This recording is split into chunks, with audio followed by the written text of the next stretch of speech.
Okay, welcome. Hi, everybody. It is Saturday morning, earlier than I want it to be. But we're here at episode 6 of Carmela's Rasslin Radio Relived. I'm here with my friends Brian and Jeannie, of course. And we have a couple things that we're going to talk about during this hour.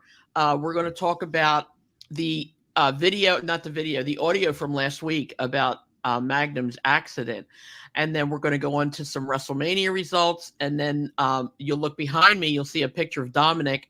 And if I move my head a little bit, you're going to see Jeannie getting her hair pulled. So we're going to talk about that too. But anyway, how are you guys doing? Brian, Jeannie, everybody all right?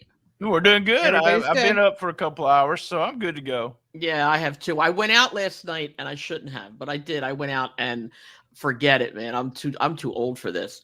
But anyway, I have to tell you, Debbie says to tell you hello again, Brian and All right. Jeannie. Hi, Okay. Debbie. All right. So uh the tape from last week, that was a horrific accident. The poor man to this day now, is handicapped. He, from what I understand, he rides on a Segway. That's Have how he. y'all? Do y'all remember the pictures? Because I did I was actually promoting that on Instagram, and I looked the episode on Instagram yesterday, and I looked up Magnum TA because in my mind I had seen the car, and I couldn't remember if I really did or not, but it was actually on front of one of the Aftermags. And he had to be Jaws of what was I Jaws say of that life. Of life. yeah, I do the same thing Joel does, but I call it the Jaws of Death. I don't know why I call it that, but he called it scissor. I don't know what he called it, but he called it something else, and you had to Yeah. correct him. It was hilarious. Yeah. But I don't know how they got a body out of that car. I don't know either. The car literally looked like an accordion. It did.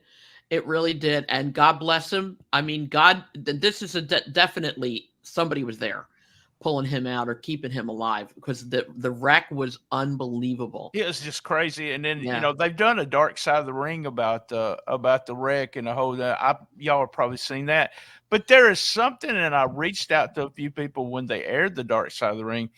There was a few things that they didn't tell, and I really don't know why, because almost everyone in the business thought this. And I want to know if you remember this, Carmela. Do you remember anyone telling you or saying that he was drinking and driving at the time of the Yes. accident? I Yes. do remember that. I do remember. Again, I mean, I don't know. I wasn't there. Oh, I but wasn't do there. Right. remember. Yeah, I do remember people talking about it that he was drinking and driving. Again, no proof. I will not say for certain. Allegedly, that's what we Yeah, were told back it's then. alleged. I'm not Yeah, saying I don't have no idea, but they never mentioned that in the Dark Side of the Ring. exactly. Jeannie, did you ever hear anything else about it?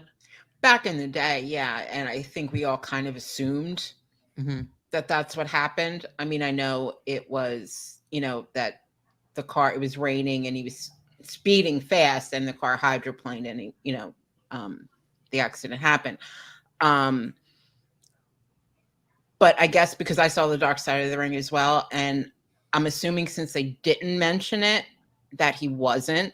Hmm. Yeah, But who I just knows? don't know unless the family said, "Hey, we'll talk about everything, but we won't." Because I don't know if he, the thing about it is, it'd be public record if you want to go see if he got a Yeah. ticket for that, if there was any way of knowing, because he would have Right. got a Yeah. ticket for it. But it's something I found really funny. Not funny, but just the idea that y'all were asking for cards for him, and y'all were going to give them to some of the wrestlers and everything. Do you ever remember how many cards you got? Yeah, and I don't know how many. No, to be honest with you, it wasn't a whole lot, but we did get some cards and we did forward them. Honestly, I don't know 100% for sure that he ever got them, Okay. but we did do what we said we were going to do. And also, I did a little bit of research, and supposedly your car can hydroplane at 30 miles an hour all by itself. Okay. So if you're going 30 miles an hour and your car can hydroplane, imagine if you're speeding. It's probably like the car literally was flying off the ground, you know? So, I mean, he could not have been drinking, Oh yeah, yeah. and he was just it going too was, fast. yeah, they said speeding and hydroplaning. He could have had apparently they said he could have had an accident, going any speed really. Yeah. But I just wondered about those cards. It was funny that people, and some kid called in. I could not hear what he said, but he was a real asshole. He said something about, Yes. what did he say? You know what? I'm trying to think. Jeannie, did you hear what he said? Yeah. No, he called him a scum. Oh, I didn't know. He said Magnum TA scum. Yeah. That's what he said. Yeah, and then Carmela kind of went off. Well, yeah, she was pissed at the end. What you called Magnum is what you are, okay? Yeah, exactly. That's not right. I mean, it's not. Yeah. Too many people are too quick to judge. Do not judge unless you be judged yourself, or unless you're in that situation. How do you get off judging somebody else when A, you weren't there, B, you don't have all the details, none of us do, and C, you're just letting everybody know what your mentality is. The thing that came to mind to me when I heard that guy say that, or that kid say that, was that it was a precursor to the internet. He was just anonymous, and he called in to say whatever he was going to say, and we have no idea who that was. He just said, "I'm George from from Wyoming, Spokane." yeah. And I just started laughing. I was like, oh, wow, that's the internet. Back then, people were doing the calls instead of typing something with no one knowing who they were. Exactly. You were able to get away with stuff back then, not anymore. And the fans it was a real high percentage of everyone still believed that was calling it. They still believed. But then there was that one guy, he cracked me up because he believed, but he could tell what a crappy match was. I remember that as a kid, I would tell my mom, I didn't like that match because Jimmy Valiant was playing around all night. He wasn't working. He was just playing around, and I didn't like the match. But it was a Dusty JJ match, and he said, I hated that. It was like, and Joel was like he said, it was only 2 minutes. He goes, yeah, but that was horrible, blah, blah. I was like, man, he's been a critic of what they're doing, but he still believed. That's the funny part about it. Exactly. That's the thing. And nowadays, everybody knows everything. So it's just ridiculous. But you guys talked about the dark side of the ring, and I'm just going to jump the gun here a little bit. I watched the Chris Adams Dark Side of the Ring. I haven't watched it yet. I sure have. Do you want me to not talk about it? No, Brian? you can talk about it. Okay. I don't care. This man, literally broke my heart. Okay. They talked about how he, and you see it. I mean, I didn't know the man personally, but Jeannie Clark was on it, and she was his girlfriend at the time. They had a daughter named Jade. And afterwards, she wound up marrying Steve Austin. Right. And then they have 2 daughters together. But apparently when he drank, they called it Jekyll and Hyde. He became such a different person. Like, it's not like, if you drink too much or whatever, you get giddy, you laugh, or if you drink too much, you get mad, or, you punch somebody. But if he would literally become psychotic when he drank, I mean, completely off the rails. And as it turned out, ultimately, the way they said it on there is he was so drunk, he was trying to literally kill somebody, one of his friends that housed him and let him stay there. Right. And the friend just grabbed off the table. He grabbed a gun that he had and just shot him, tried to shoot him in the shoulder, but it went over near his heart too far. And they deemed it was self-defense, and he killed him. But my opinion, of course, as always, is if it's doing this to you, get help and try to stop, because you're hurting people. Yeah, he also had a woman that he married. I forgot her name, but there was an issue with her where they were doing, remember GSB? Or GHB. GHB. That's the date rape drug. Yeah, that was pretty big back then, And I mean, obviously, it's called something different, ecstasy or whatever now. But back then, that and instead of taking like a drop or whatever, I guess you're supposed to take, him and his wife split it. They put him 2 shot glasses and just drank, and she wound up dying. I mean, it's so That's sad. it was one of those drugs that if you got too much really quick, there's a documentary on Netflix about a serial killer that used it. Yeah. He used GHB as his weapon, and he would just put it in a drink. He'd leave the guy, rob him, and leave him and kill him. So, and the drinking thing, my dad was like one of the sweetest guys ever. And I've talked about this on my podcast about him being a weekend alcoholic, and that's what brought me and my mom going to wrestling every weekend because he was gone to the bars and we went to wrestling. But my dad was he wasn't violent. And he wasn't really mean. Every once in a while he'd get mean, but he was a different total person when he was drinking. I mean, just night and day. So I know how that is, but we didn't see a lot of the actual violence part of it. So was my father. My father was nasty when he drank. But that's a whole other cup of coffee. But anyway, let's skip from that now and let's talk about this picture, Jeannie. Tell us about this. If I'm not mistaken, this was shortly after we went to Dominic's school. And yes. And you learned what you learned. And then, he kind of like clicked a button there to make you like want to be a valet. Yes. Well, he wanted to train me to be an actual female wrestler. Right. And he hounded me forever. And no. And then when he invited us to go to the school to see, he got me in the ring. I think I told this story. Yeah. But then he had a show afterwards, which had all of his students. And the main event was him against Larry Zbyszko. And he asked me to valet for Larry Zbyszko. Mm-hmm. So that's what this was. And it was awesome. It was just, I got chills right now. Yeah. It was just so much fun. And I'll never forget, like in that picture, he, and I have a sensitive scalp, if you remember. I remember. And he was just like, and so I started punching him, and you can see his arms are as long as his legs. He has like gorilla arms. Oh yeah. And he held his arm all the way out, and I'm like trying to punch him in the chest and hitting because I wasn't close enough. And I finally got a couple shots in, and he kind of under his breath said, "No, chop." And so I'm like, okay. No, I'm not chopping you. You're hurting my head. This is friggin' stupid. This don't feel natural. No. And I went back to punching. And but it was so much fun. It was. Were you a fan of Dominic? So I mean, were you a wrestling fan? You knew who he was and everything? I had only known who he was through Carmela. Oh, okay. Because I stayed with Carmela a lot. I lived with her for a while, and so he would always come over whenever he was in town, and I got to know him there. But did I watch him as a kid wrestle? No.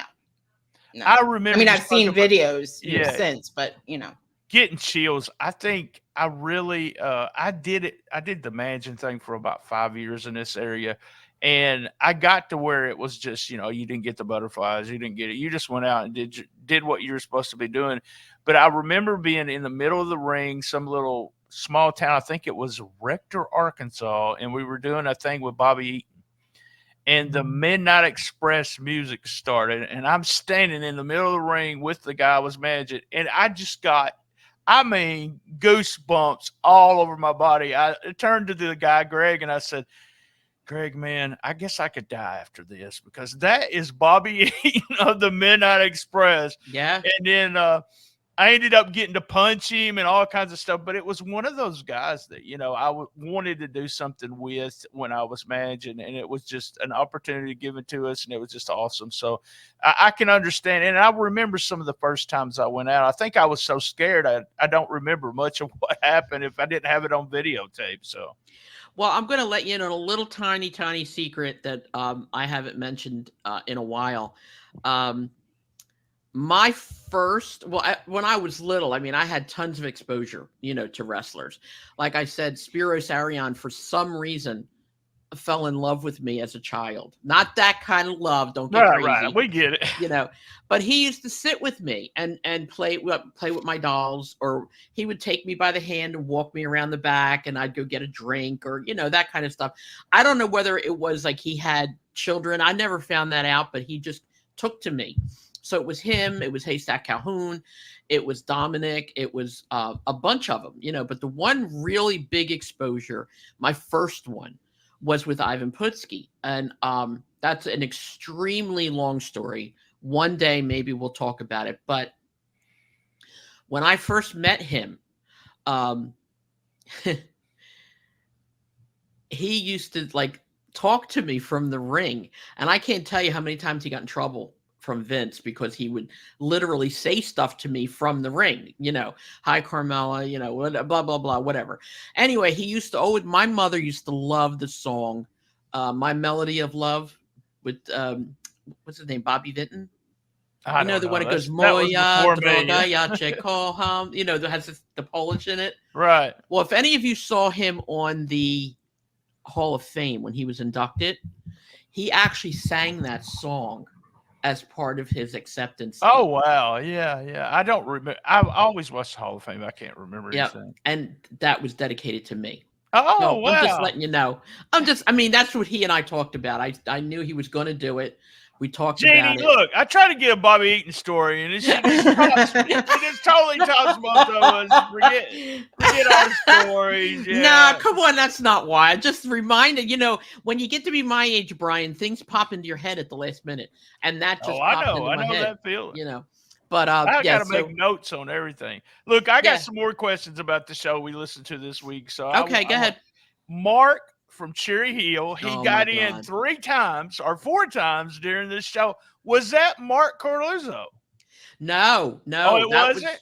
I forgot his last name, but that was another boy. He was actually from Cherry Hill. That's why we called him Mark from Cherry Hill. Yeah. He was extremely, extremely knowledgeable about the wrestling.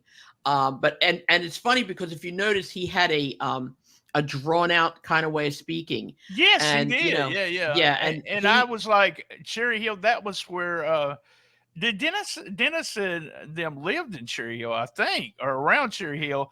And honestly, I don't think his son was old enough then, actually. Maybe not. Yeah. I was going to message him and ask him, but I am going to message him and let him know that we're doing this because I know he listened to Wrestle Radio. All right. What was my other? Yeah. Oh, I thought the references, and I know this is dated, but it's something that we heard all the time, was Titan Sports. Did you? Yes. Y'all were talking about Titans, and I was just like, it's been so long since they've been referred to as Titan Sports, and especially as soon as they went out of WWF, we kind of changed that. And then, do y'all ever remember them being called the Whiff? WHIFF?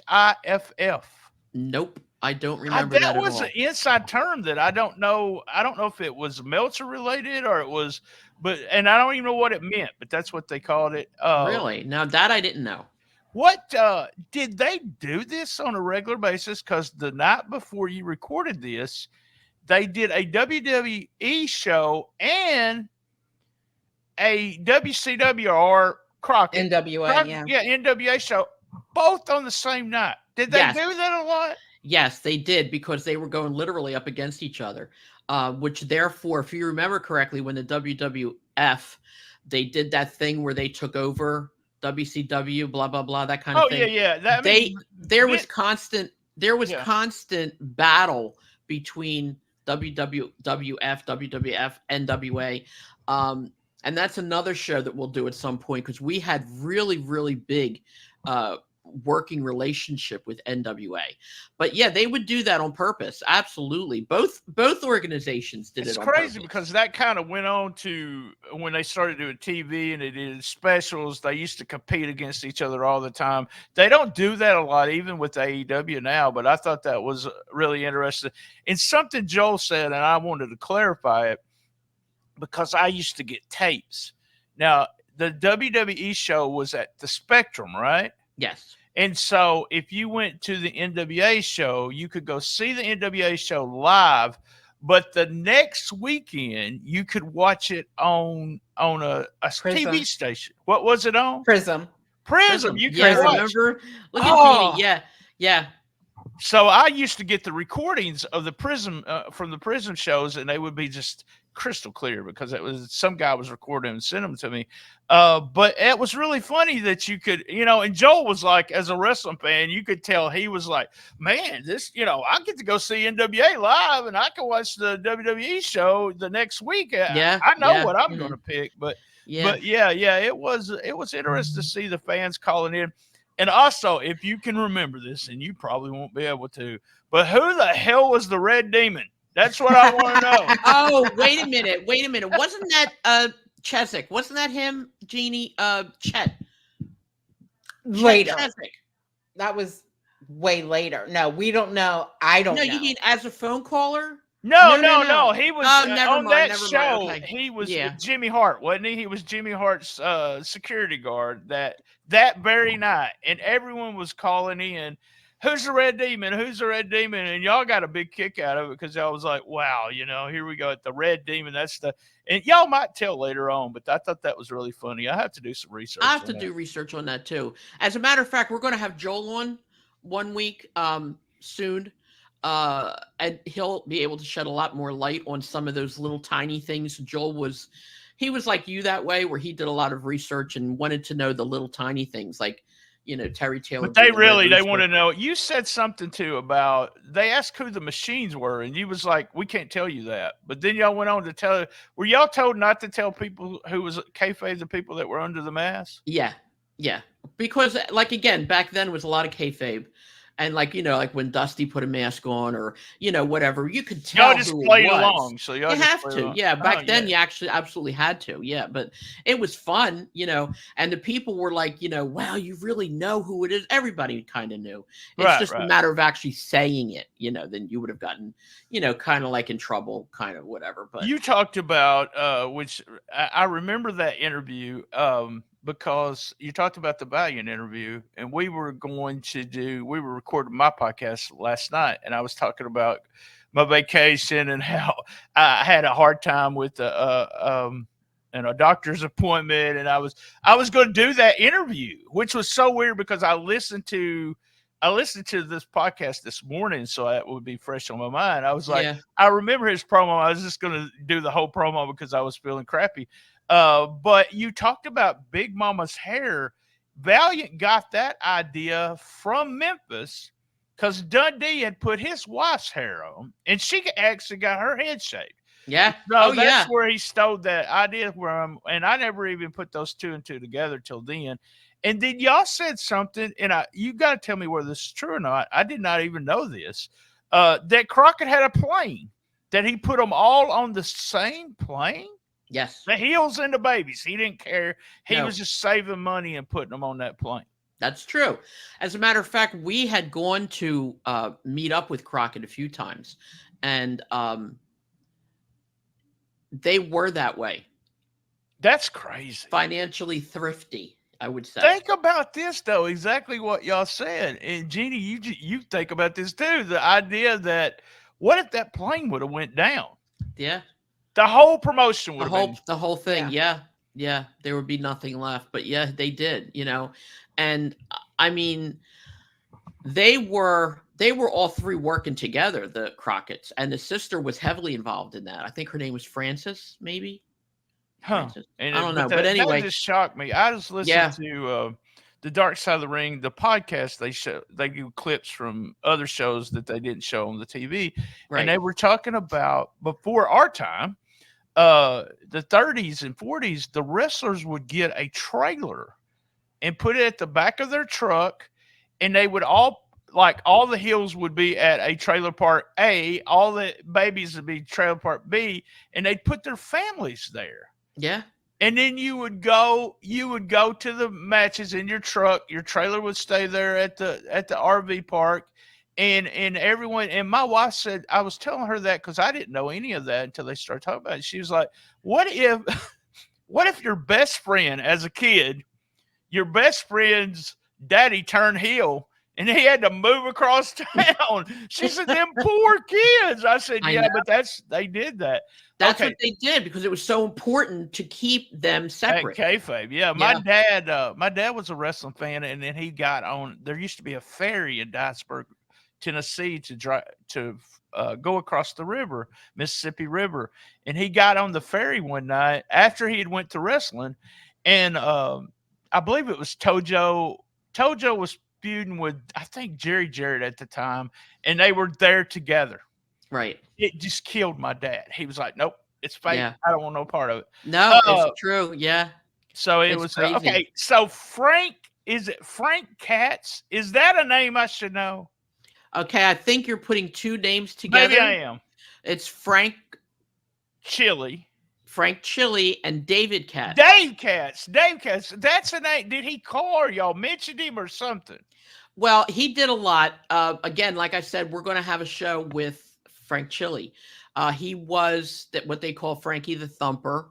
He was part of the Caruso, Frankie, Right. mafia kind of thing that we had. Well, who's Dave? Who is Dave? I can't Dave remember. is a friend. Dave is a good friend of That ours. name is so familiar. Yeah. He's probably, if he listens to this, he'll probably. Very, very, very into wrestling. As a matter of fact, Dave probably has some stories like to end all stories too. We'll have him on too, if he's willing to come on. Dave has been a longtime friend. He was friends with Paul for a long time. And then I just picked up one, right after that. But I'm also trying to get Paul. This is another issue. I'm trying to get Paul on the podcast as well. The only problem is it's too hard to do. We have to figure something out because it's too hard for him to do this. It really is. In the condition and stuff that he's in, but we'll figure all that out later. But yeah, if he has a computer, the thing, I just want everybody to know, if you want to come on the show, you don't want to be on video, we're cool with that too. It's just an easy way to record, so you don't have to start your video. You don't have. We'll just take the audio. A couple more questions. I love the show, by the way. I love the old going down memory lane. Yeah. Was Frank? So I got that. Dave Katz. Y'all were talking about Hogan Orndorff in every town, sometimes two times a day. God, Yeah. I love those matches. I absolutely just love those matches. They were great. And also talk to me about the November 17th show in Valley Forge that y'all actually promoted. You had a lot of local talent on there, but you had Brody against Abby. Did that match happen? Yes. Talk to me about it. Oh my God. All right, Jeannie, you go first. Oh, you were there. And yes, I was, but as you know, I have Alzheimer's, and I remember it. I remember being there, and I remember the show, and it was like amazing, but actual details, not so much. So sorry about that. Well, but there was a lot of local guys that you know loved to death, that were on the card as well, and I think that was one of the night. I think that was one of the first Ebony and Ivory nights too. Yes, it was. You were promoting Ebony and Ivory, and I had that was Tom Brandy and Virgil. Yeah, Mike Jones. Yeah. Both of those guys worked Memphis, which I think had a lot to do with all this. We'll be talking about this next month, but the Memphis connection you guys had.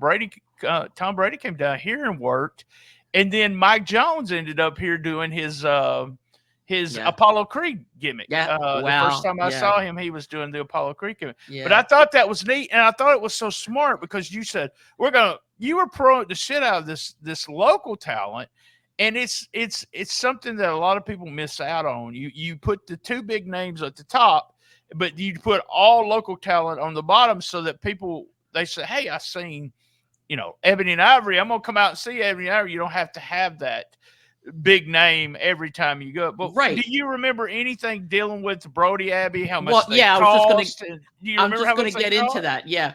What happened was, believe it or not, backstage, they were very nice people. To this day, I mean, Abdullah the Butcher is very easy to talk to. God bless him. And so was Brody. They were very, we went over, of course, everybody now knows, you went over the match and what was going to happen. And, but I'll tell you what, they never did not give you an excellent show. I mean, ever. They were bleeding. There was blood everywhere and blah, blah, blah. There was this one part that was at the end, toward the end, where Abdullah just would not stop jabbing Brody with pencils and pens and knives and what he always used to do.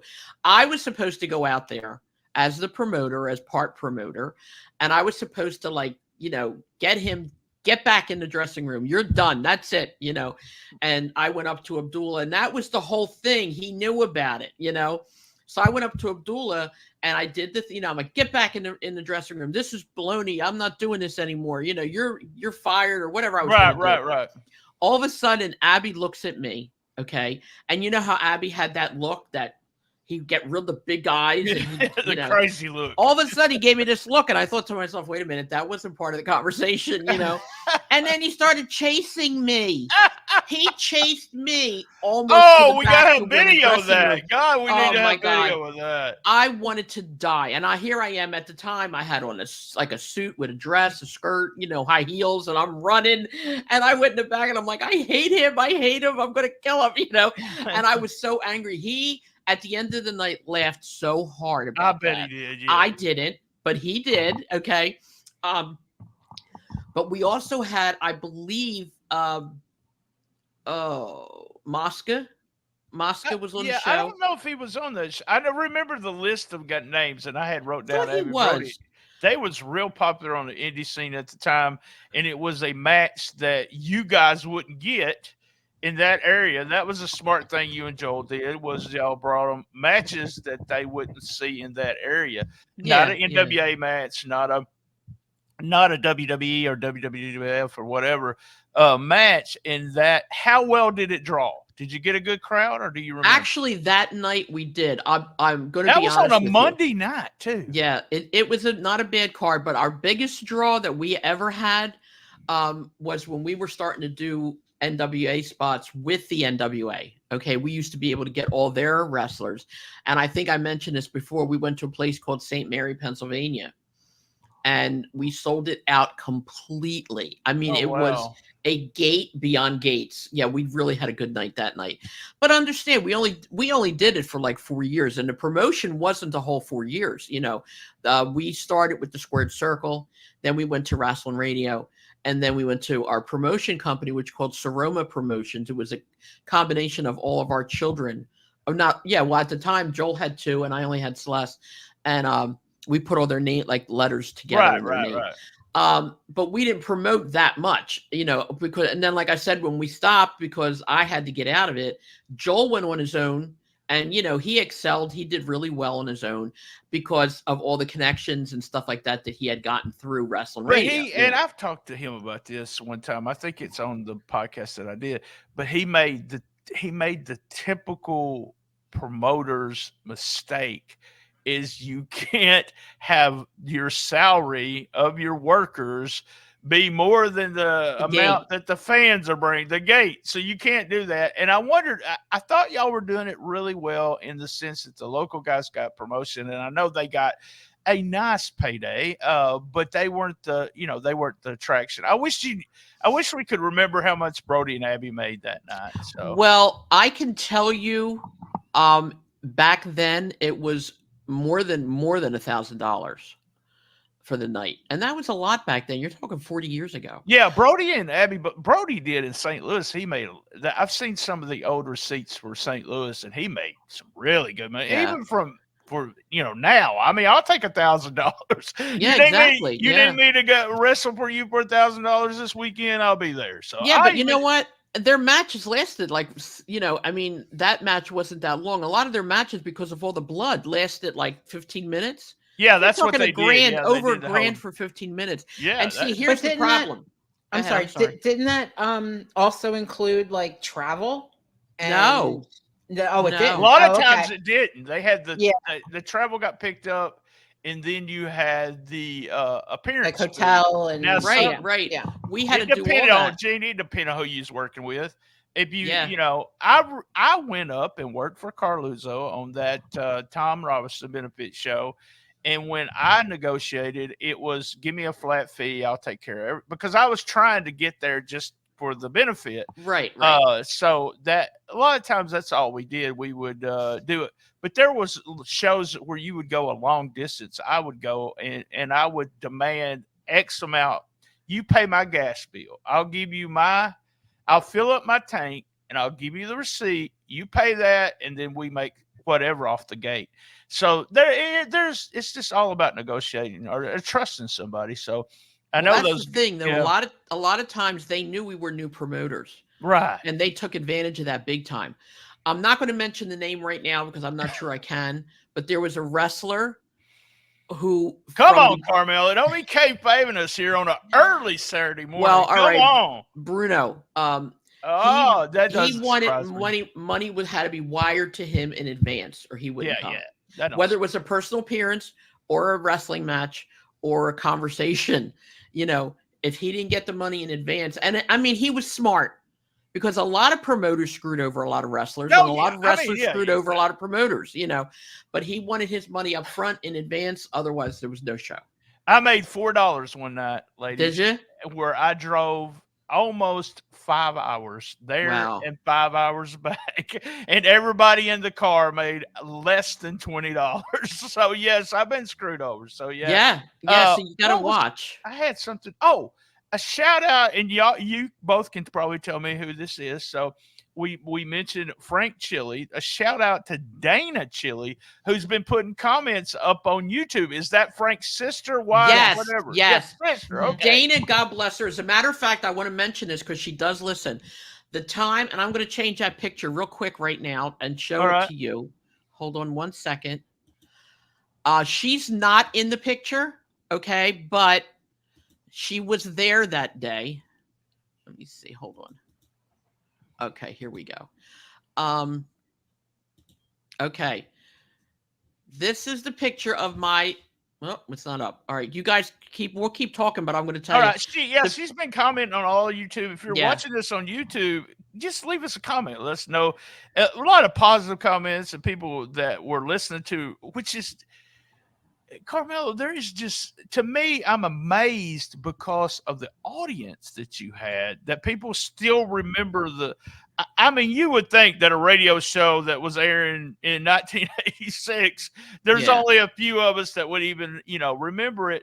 And you told me, you didn't have a lot of people in the club, in the actual Squared Circle Club kind of thing. But the people that were there is just, they're still very fond of what y'all guys did. So, well, you know what? And we did it. Okay, here it is. We did it because we loved doing it. We loved the people. I got to hide this face. That's my ex-husband. But anyway, if you see Dominic right there, he's got a piece of crepe paper around his neck.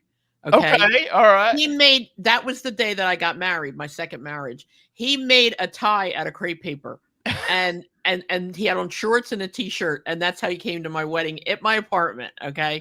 But anyway, Dana Chili was there along with Frank. They were both there. And we had a blast. And unfortunately, I didn't get her in the picture. So man, Dominic's a big man. God, yeah, he is big. He was very, very. I don't ever get that unless I meet him personally. But then after I meet him, you can look at them. Billy Gunn's one of them. He's huge, and then if you see him in the ring with somebody, you kind of get see how big that guy is. See how big he was 6'5". Dominic was 6'5". Huge, and huge guy. He was a big guy, and he was, and I'm going to be honest with you. Who he reminds me of, and you can tell me I'm wrong if you think I am, but today, out of all the wrestlers that are around today, the closest action to Dominic DeNucci to me is Cesaro. It's not his name anymore, but Claudio Campanelli. Right. I guess so. Yeah, he's a big guy too.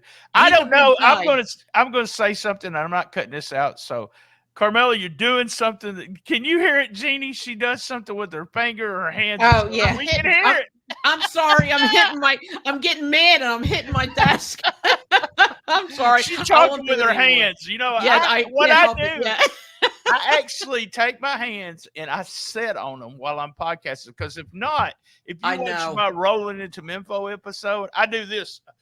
Yeah. I mean, I'm just getting it. But yeah, I No, kept but I hearing think you should still do it. Everybody likes that. It shows your energy, you know. Yeah, just But yeah, fun, that's who I fun. think reminds me of Dominic so much because he has the long arms, he has the long legs, he has that like he drops to his knees when he gets angry. He has that whole persona that Dominic I think would have had if he had a bald head. Like they would have looked almost alike that way. Man, he had Um, he's just having career matches. He had one on Collision, a tag team match, and then one with Ospreay this past week. that Just man is strong. Cesaro is so good and strong. Yeah, have you ever Oh. seen he has a picture somewhere on the net where he's lifting, and this is legit. This is for shoot. I don't know how much, but he's only doing it with one arm. He's got the full barbell, the full one that you would lift like this, but he's only doing it with one arm. He says, I've never been around him or met him, so I don't know how big he actually is. But well, you know what? I saw that match with him and Ospreay. Now, honestly, I don't know a lot about Ospreay. He's a new name to me. He seems like he's good, okay. But during the match with Claudio and Ospreay, it looked like Claudio was so frustrated in that match that everything Ospreay did to him, Claudio was like, okay, yeah, what else you got? You know, Ospreay like went out of his way to fight, and Claudio was just like whatever. And then you could see that he dropped at the end. I mean, I felt bad for him because Ospreay had to get over, but it just really made me mad because Claudio is so strong.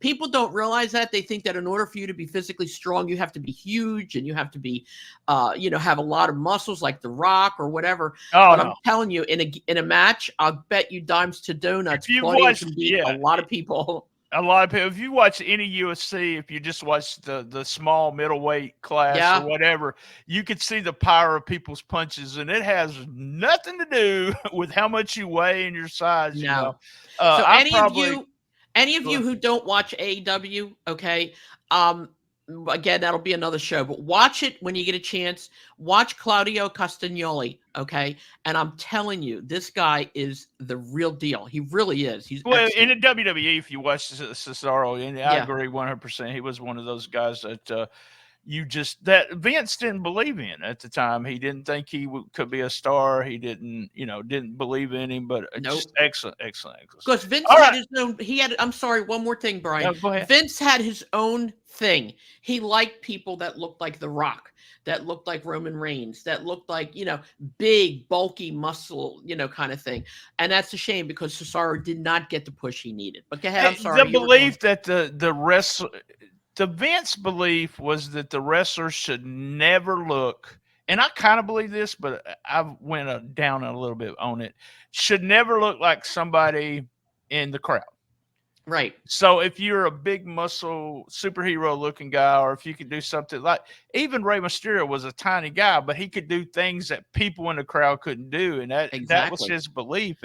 And that, we could do an AEW show that I have all kinds of criticism, but I want them to succeed because it's good for the boys. The boys are making more money now than ever before. Yeah, they are. Just because of their work rate. Not Star, Ospreay, Okada, all those guys got tons of money because they're good in the ring, but it doesn't sell a lot of tickets. Speaking of tickets, do y'all want to know who won? Is there anything you want to say? I'm not trying to direct your show, but is there anything you want to say? Yes, you are, Brian. That's exactly what you're trying to do. I'm sorry. I'm used to doing that. So that's okay. You did it before me. So that's what fine. About any thoughts on WrestleMania? What do y'all? Okay, I got a lot of thoughts on WrestleMania. Oh, wow. Here we go. I thought, honestly, WrestleMania was a really, really good show. And I think that a lot of the undercard should have gotten a lot more credit. Everything was focused on Cody. I love Cody. But everything was focused on Cody Reigns, The Rock. But I think the other matches did so well. I think Bayley's match was beautiful. I think God bless Seth Rollins. I got to tell you, he's not a big, bulky guy, but talk about being the MVP. He was it for both nights. I'm sorry. That's how I feel. Seth Rollins carried that show. Seth Rollins pushed it. Seth Rollins, helped Cody. He was the quote unquote, the shield. He, let Roman get his chair hit back. And at the very end, if any of you saw this video, okay, it makes me literally cry.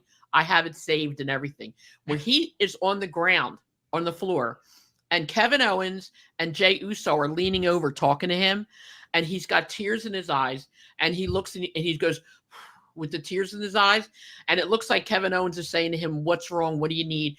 And you could hear him say, "Help me." He literally could not get up. And then Jey Uso put his hand around his face and, they lifted him up. Then he went over to Cody and shook his hand. He has recently had knee surgery. Yeah, just yeah. letting you know. Also, yeah, he's So I just want to say that out there because Seth Rollins. I call Seth Rollins the ace when we're talking about him on the show. He always has a good match, always has a good promo. In my opinion, not my favorite wrestler of all time or anything like that, but he is the ace. He's going to have a good match with anybody, and every time he gets in the ring, to me, the star of the weekend. And I know Jeannie don't like him. Do you? You don't like Cody, do you? It's not that I don't like him. I mean, I'm sure he's a wonderful person. And, no, we're talking about just us sitting here as a wrestler. I think he's a decent wrestler. He's just not my cup of tea. He's just not my kind of wrestler that you saying, I like. Yeah, I was listening to the Mania show that we did, the predictions, and I was listening to what you said, and then I was thinking about when Cody was left the WWE and went on independence. You watch his matches when it was the work rate. If you just want to talk about work rate, wasn't that guy. But it goes back to the old thing, and Punk recently said this. It really does. It's all got to do with, number one, the result of the match. Punk didn't say that. I said that. But the result of the match and how over this guy is, how over that person. It can be a 7-star match, 20-star match, whatever. Won't mean shit if no one's watching it. It doesn't mean. Exactly. And all eyes were on Cody. And you know what made his win one of my favorite wins, one of my favorite wrestling moments? I said it may not be my favorite wrestling moment of time, but one of my favorite wrestling moments was the ring announcer. She was crying. I lost it. I love her. I did. I was such a mark. I was like, I started crying. I was like, oh my God, this meant something to Samantha. She's actually Ricochet's fiance. But she is so good. And that touched me. It did. I love Cody. I think Cody deserved it. I think Cody played it well. I think Cody did a big homage to his father, who was a much nicer man at the end with WWF when he helped train the people than he was years ago when we worked with him. I'm going to be honest. Right. Yeah, exactly. Look at Jeannie's face. That sounds good. Oh, wait. But I love Cody. I would love to be able to sit and talk to him. That was a great match. I got to give Roman Reigns props. The guy's living with leukemia all his life. He has medication that he has to take every day to help keep the leukemia at bay. Roman's been having good matches for 5-6 years. I mean, and I got to tell you, he has not had it good. And I know, like, he hasn't defended the title a lot. Okay, I don't either. Bother me. But you know what? I mean, when Bruno had the title, he had it the first time for 8 full years. I'm banging again. 8 years. All right. And then he lost it, and he had it for 4 more. Okay, so altogether, he held the belt for 12 years. Let's see somebody else try to break that one. All right, but anyway, go ahead. Who won the prediction? All right, here we go. So I gave everyone one. I'm going to tell you the differences in something that y'all were right. Some of y'all had a picks on something that none of us knew. So here we go. So I gave 1 point for every person the pick that you got correctly, if I can get that out of my mouth. Jeannie, you had 10 correct picks. You had 10 points. Carmela, you had 11 points. And I hate to tell you this, ladies, but I was the winner. I had 12 points. But here's the thing. Here's some funny things right here. Right. Carmela was the only one that thought Theory and Waller were going to win the tag team titles. She picked them. Jeannie, we were doing the in case we all came with the same score, the tiebreaker. And you said the Eagles would be there. Carmela said Rikishi. I said Stone Cold. I was for sure, if you listen to my voice, that Stone Cold was going to be there. And you said, probably the Eagles. And so you got that one, Gene. Yeah, that was some of the stuff that Carmela was I thought it was funny. I re-listened to that this morning. Is Carmela was booking. She was constantly booking about who was going to win this or who was going and what somebody was turning on somebody. No, I wanted that. She had Jade turned. What else did she I have? had so much happening. Roman was going to turn. The Rock was going to turn. But you know what? With Stone Cold, I just want to interject here for a minute. There's two stories about why Stone Cold didn't show up. One, of course, was a financial reason. Because, you know, he's not, I mean, forget the fact that they all are loaded now, but, you know, God forbid, we all have to have a lot of money. The other reason that I heard was, and this one I do get, he didn't want to steal anybody's thunder that night. He didn't want it to outshine anybody. He didn't want to take that moment away from Cody because you know as well as I do, 20 years ago, 40 years ago, 40 years from now, when you hear that glass break, that whole place is going to go nuts. Even they did an interview with Undertaker, one of the comedians that I listen to podcasts. I don't listen to any wrestling podcasts, hardly ever, because I'm dealing with it all the time with the podcast. Right. But they interviewed Undertaker, and he did say that he thought Stone Cold's entrance was the all-time greatest. And then they interviewed him after WrestleMania. Somebody did, and he did not know he was going to do that with The Rock until the day of the event. You know what? The way he was dressed in the ring, it looked like he found out about it a minute before he went in the ring. Have y'all seen him running to the ring, away from the ring? When he left. Yeah. But I thought WrestleMania, all in all, was good. I mean, I love the 6 matches, 2 days. You're not sitting there forever. It started at 6 o'clock, was done by 10. I love that. Well, you know what? I still took off Monday. I had to. It was a lot for me. I didn't have to work Monday, so thank goodness. Oh, well, there you go. But I did. I took off Monday. I thought, heck with this. It was too much. I was so excited the whole time. And, you know, I don't know. Like, it was so people nice. don't understand, even though we've been around the business or in the business or whatever, WrestleMania, and I joked all the time about it, but it is a holiday. My wife knows I'm going to be in front of the screen that whole night. Here's something I shared on my show, the 10-10-10 moments, if you want to go listen to it on stspod.club, was that I always start later. So the show starts at 6 o'clock. And I started at 7:20, and I caught up. I was only behind the first night 16 minutes. So that tells you how much stuff is in between matches. On the second night, it was less than 5 minutes. I had caught up, and my buddy texted me. He said he always does this on pay-per-views. It's over because he knows I start later. He says it's over, and then like 6 minutes later, I was done, and I was like, "There's an hour and a half worth of junk that's stuck in between." But I love the way if you did not watch WWE on a regular basis, you can sit down on those shows and just watch the whole build up for every match and everything, and understand what's going on. Well, the other thing is too, and I wanted to mention this again, that Becky Lynch as well. She had 102 fever that night. Oh yes, she was sick. And she busted her butt. She really did. And you know, I mean, to a lot of times, and I know because I work. Okay, a lot of people work. Jeannie, you work. Brian, you work. And there's days that I just don't want to get out of bed, and I'm like, you know what? I'm not doing it. I'm not going in. But these guys and girls, they don't have that luxury. They don't have that choice. They can't call in sick and say, well, I want a day off. They were there no matter what. They're there with fevers, with aches, with pains, with broken bones. Unbelievable. Yeah. God bless them. I know. Me and Jeannie was talking while we were waiting on you, and we're both fortunate with our jobs. But I still have those days. But I try to think, I'd work at a factory, and it was hot in the summertime. It was hot in the wintertime. I mean, it was just, we were making nothing, but it was a great environment, but a horrible job. Yeah. But I would always tell myself in the back of my mind, I'm not out there digging ditches. Exactly. So I still say that sometimes to myself when I don't want to go to work. and all I have to do is go from my bedroom to my office over here. So to work, is I say to myself, at least I'm not digging ditches today. But thank God there's people that do dig ditches. We're not looking down on you, but Oh no, I'm God not that bless. I'm not that kind of person. So, No, but yeah, you have to give everybody their props. I mean, people do incredibly difficult jobs.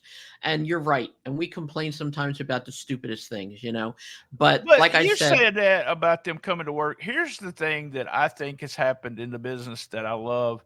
It's not as bad as it was when coming up in the business no. when they were working. And this is no okay. So they worked 7 days a week. Most of the time on Sunday was 2 shows. Sometimes on Saturday there was 2 shows. So I have worked Friday, 2 shows on Saturday, and one on Sunday. I've done 4 shows in 3 days. That's the most I ever done. Right. But they were doing that, and here's the deal: they couldn't take time off. There was no guarantee if you weren't working. No. There was no guarantee you would have your spot. Now the boys do have their spot. Seth can take time off, have surgery. Drew can take time. CM Punk can take. When you come back, they're not penalizing you for being hurt. Back then, they would call you the P word, and You're done. You're done, and You're you done. know, rub some dirt on it and get the hell out there and work. So Well, the other thing is too that's so important is today they have their medical expenses covered. Oh, whether yeah, the company pays for it or they have their own insurance. Back then, they got paid sometimes $50 a night. That had to cover travel, hotel, food, and no medical coverage.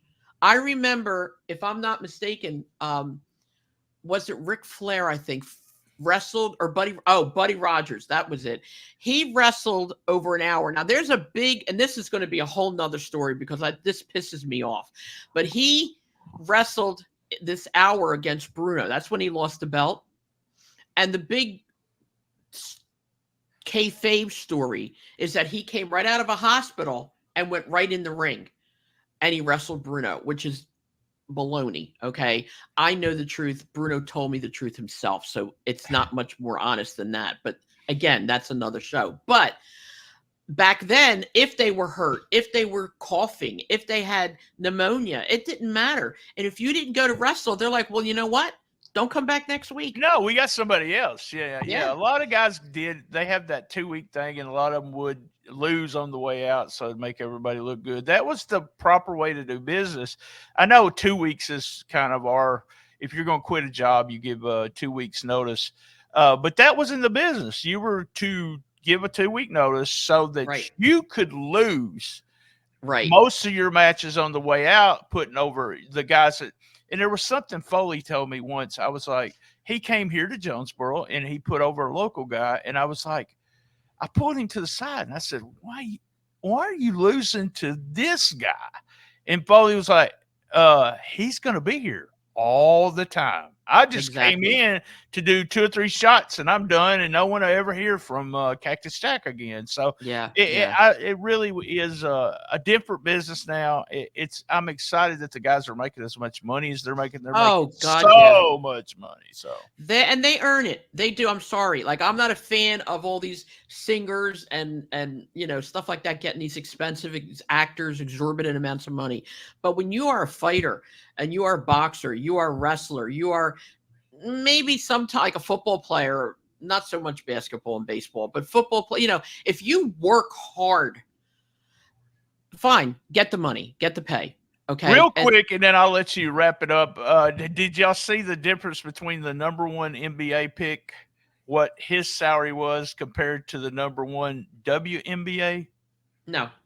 I don't even think she got $1 million for 4 years, and I think the rookie for the NBA was $56 million. So there that's not right. Why? Why? None of that makes sense to me anyway. Now I'm banging again. Now you're gonna make me mad. Okay, why do women still get treated so crappily? I don't understand it. And none of it makes any sense with that, or it never. And this is a whole different subject, but sports money never. And I don't follow it a lot because I don't want them to pissed me off, and then I not watch football. But it's But it not never just made sports me. money, Brian. Yeah, It's you not should just be sports giving that money to me as like to teachers and people like that. You know, I mean, we have people that was with my kids more than I was when they was growing up. They in Arkansas, I make more money sitting on my ass at my house a year than first year teachers.